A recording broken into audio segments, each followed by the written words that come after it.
Então, agora sim, agora vamos para o início aqui da nossa aula, tá? Então, você já viu do vídeo anterior, né, do vídeo dos primeiros passos, da aula, né?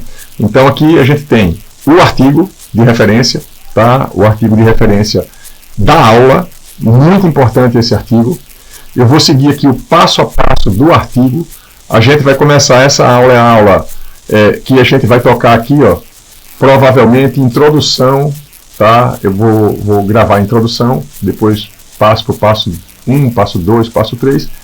Esse passo a passo aqui é o passo a passo do artigo. O que foi que eu fiz? Vamos direto ao assunto agora na introdução. O que foi que eu fiz? Peguei o artigo, esse que está aqui, copiei e colei, eu fui copiando e colando por partes. Aqui está o ChatGPT, tá? da aula, o ChatGPT, que eu comecei a produzir essa aula hoje de manhã, tá? São 8h56, eu comecei a produzir 6 horas da manhã, então essa aqui está em branco, eu não tinha nada, tá? Além das coisas que estavam na minha cabeça e a vontade de preparar essa aula para você, tá? Então o que acontece, ó? Copiei e colei, pedi para traduzir, tá? Aqui a gente vai fazer isso, né, o tempo todo. Eu sei que, não, porque tem gente que diz, mas aí eu vou deixar de treinar o meu inglês. Vai deixar, porque assim, nesse caso específico aqui, o objetivo não é aprender inglês, o objetivo é entender o artigo, tá? Então, eu recomendo, né, que isso é uma habilidade que, se a gente fizer isso o tempo todo, a gente de fato vai perder, mas é uma perda de um lado para ganhar do outro, e assim, é uma escolha de cada um. No meu caso específico, eu faço isso, né? Eu sempre traduzo as coisas muito mais rapidamente, entendo as coisas muito mais rapidamente, a gente ganha produtividade fazendo a tradução para a nossa língua nativa e ponto, tá certo? Então, aqui trouxe a introdução, como vocês viram, trouxe a introdução e aqui ele fez a tradução do artigo, tá? Então, o que é que eu fiz? Copiei e colei, trouxe para cá, tá? Introdução, aí a gente vai entrar aqui na introdução, tá? E eu vou passar aqui algumas partes aqui dessa aula, é exatamente isso, né? Observe o seguinte, o que esse artigo fala para a gente, tá? Este artigo de opinião oferece um guia conciso, passo a passo, sobre como utilizar o ChatGPT, que é um modelo avançado de processamento de linguagem natural, para fins de pesquisa e publicação. O guia avalia aspectos cruciais, incluindo o pré-processamento de dados. Eu vou marcar aqui, ó, eu gosto muito de fazer isso para as palavras-chave, né? A gente vai fazer um pré-processamento dos dados. Observe que é um pré-processamento dos dados para o artigo que eu vou escrever, né? Ele vai falar também, vai dar para a gente também algumas técnicas de ajustes finos, tá? Algumas partes até eu já fiz aqui, você vai ver durante a aula. Não deixa de ser, né, aqui engenharia de prompt mesmo. O que é engenharia de prompt, né? É a gente escrever, basicamente, o melhor prompt possível para que a gente tenha a melhor resposta para o problema que a gente quer resolver, tá? Então, a gente, para escrever um artigo, a gente pode construir, né, um bom engenheiro de prompt, ele constrói os prompts perfeitos para que uma pessoa, a partir daqueles prompts, consiga produzir muito mais rapidamente, eficiente e eficazmente um artigo científico com o uso da IA. Tá? A gente vai sair com certeza do curso, vocês vão aprender, já aprenderam nas outras aulas, alguns prompts, né, cruciais para isso, né? Então, aqui sim também um curso de engenharia de prompt para escrita de artigo científico. Não é um curso exatamente disso, mas a gente aprende também isso aqui, tá? E considerações éticas, né, que é um outro ponto importante, né? Na verdade, não só considerações éticas, mas o detalhamento, né? Quais são os prejuízos que a gente tem quando a gente está usando o ChatGPT para IA? Quais são as desvantagens, né? Tudo na vida tem vantagem e desvantagem, e aqui também. Então, ao abordar desafio relacionado a vieses, tá? Essa parte aqui são desafios, é muito importante isso aqui, tá? Eu já vou adiantar aqui uns passos aqui na explicação, tá? Então, o que é? Todos nós temos viés, tá? Então vamos partir dessa premissa. O que a gente precisa fazer é eliminar os vieses, né? Vieses, na verdade, são tendências que a gente acha, a opinião mesmo que a gente tem sobre determinado assunto é um viés, tá? Se você por exemplo, gosta muito de política e você é de direita ou é de esquerda, de repente toda a sua opinião vai ter um viés. Tá? Então, isso aqui que é o viés, e quando a gente está escrevendo um artigo científico, o ideal, né, é que a gente minimize esses vieses. Tá? Então, a interoperabilidade, tá certo? Relacionados a desafios relacionados a vieses, a interoperabilidade e plágio. Tá certo? Então, é o que ele vai tratar aqui no artigo e a gente vai aprender, vai ler junto e aprender junto esse artigo. Tá? Então, observe, este comentário oferece insights e recomendações para o uso responsável e ético do ChatGPT. Tá? Gosto muito da palavra insight, né? A gente vai ter algumas ideias, alguns atalhos que a gente vai ter, e recomendações para o uso responsável, né, do ChatGPT. Tá? Eu estou fazendo isso aqui bem devagar, porque é a parte inicial do artigo, né, para a gente entender o que é que o cara do artigo está entregando para a gente. Né? Então, para não gerar uma expectativa que não corresponde ao que a gente está esperando. Né? Então, o guia capacita pesquisadores e interagem o ChatGPT de forma ética e eficaz em seus fluxos de trabalho, aumentando a produtividade e melhorando a qualidade de suas publicações científicas por meio de instruções e diretrizes claras. Os pesquisadores podem acessar o potencial transformador do ChatGPT, impulsionando o progresso científico em um mundo movido pela linguagem. Certo? Então, nos últimos anos, a área de PNL tem testemunhado uns avanços notáveis, aproximando dos domínios de geração de linguagem semelhante à humana. Entre esses avanços, o ChatGPT, baseado na arquitetura inovadora ChatGPT 3.5, desenvolvida pela OpenAI. Aí aqui tem uma informação importante que eu vou passar para você aqui. Talvez alguns que estão aqui já sabem, mas a gente precisa entender um pouquinho sobre essas arquiteturas aqui. Tá? As pessoas, em geral, usam o ChatGPT de qualquer jeito. Não estou muito preocupado com isso, e é bom passar a ter essa preocupação, até porque percebam que ele escreveu no artigo a arquitetura do ChatGPT que ele usou. Tá? Então, porque essas arquiteturas podem mudar a resposta. Basicamente é isso. Tá? Mas aonde ele define a arquitetura? Se define a arquitetura aqui. Ó.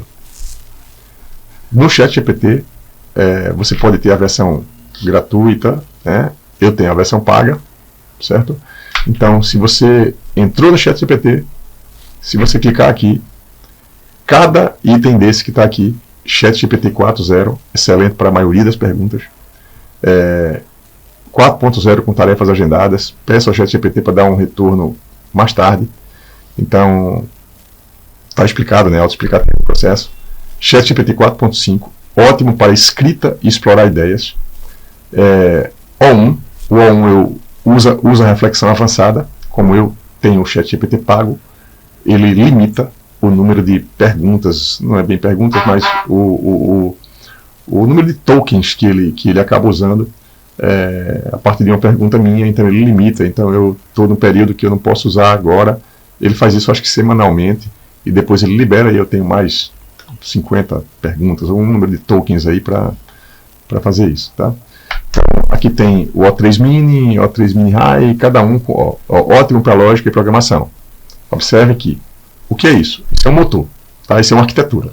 Então, se eu selecionar aqui, eu estou selecionando esse motor, o 4.0, e a pergunta que eu for fazer aqui, quando eu apertar o Enter, der o comando, ele vai usar essa arquitetura que está definida aqui em cima.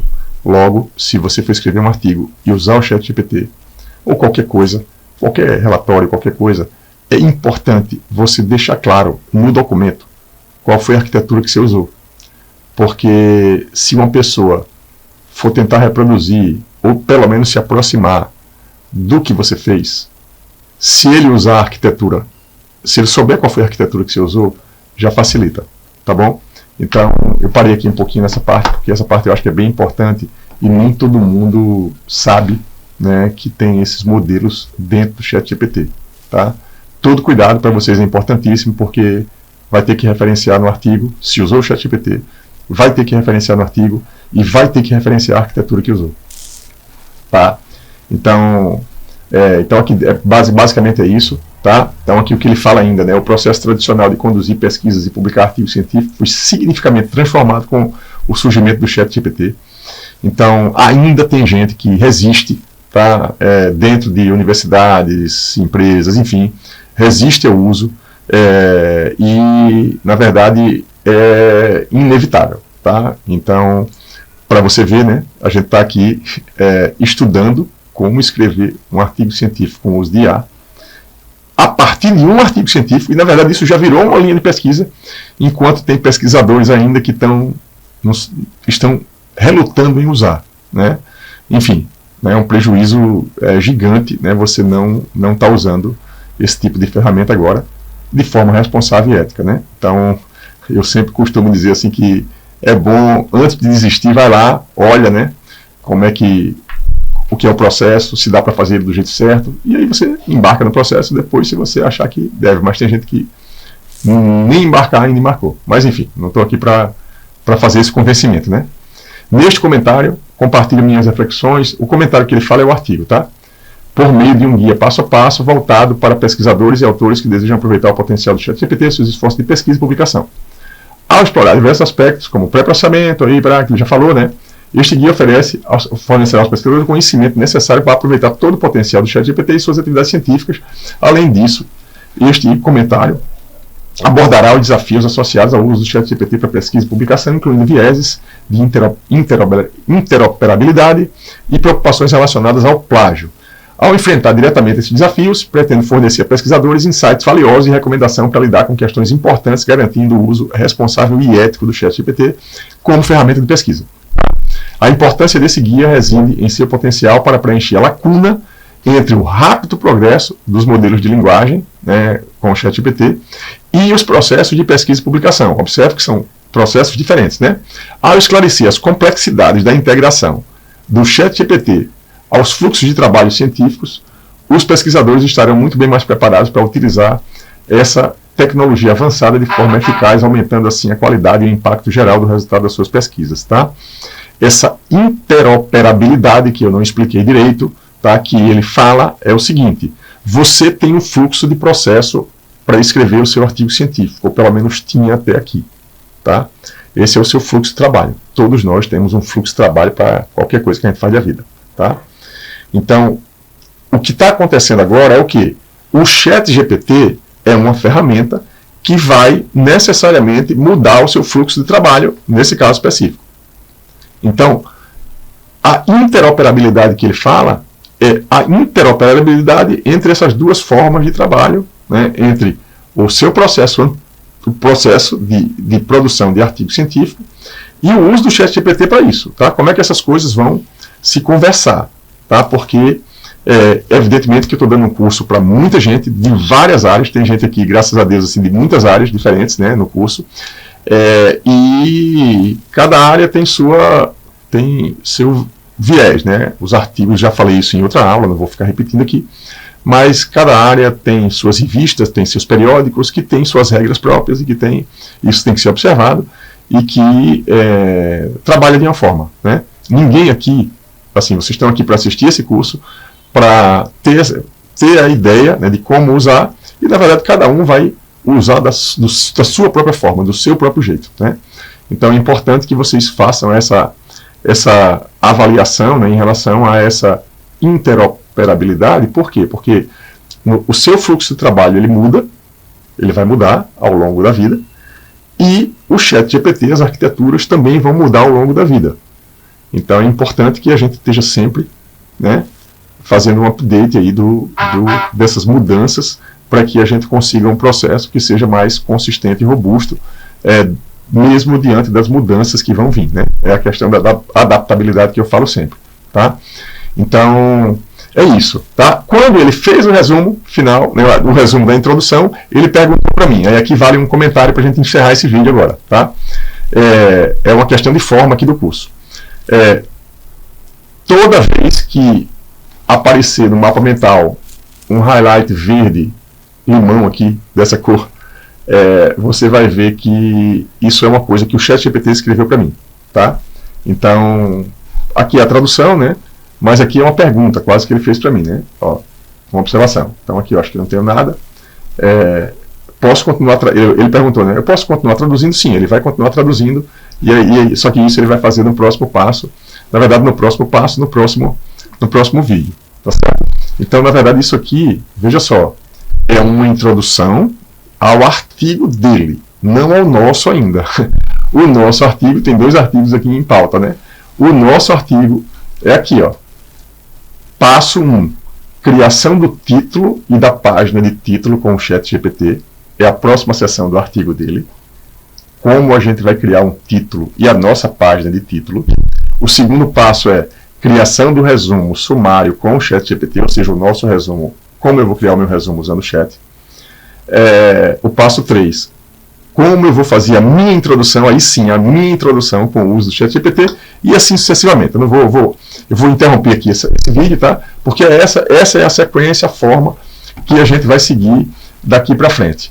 Beleza? Então, um abraço e a gente se encontra já já no próximo vídeo, criação do título e da página de título com o uso do ChatGPT. Até lá!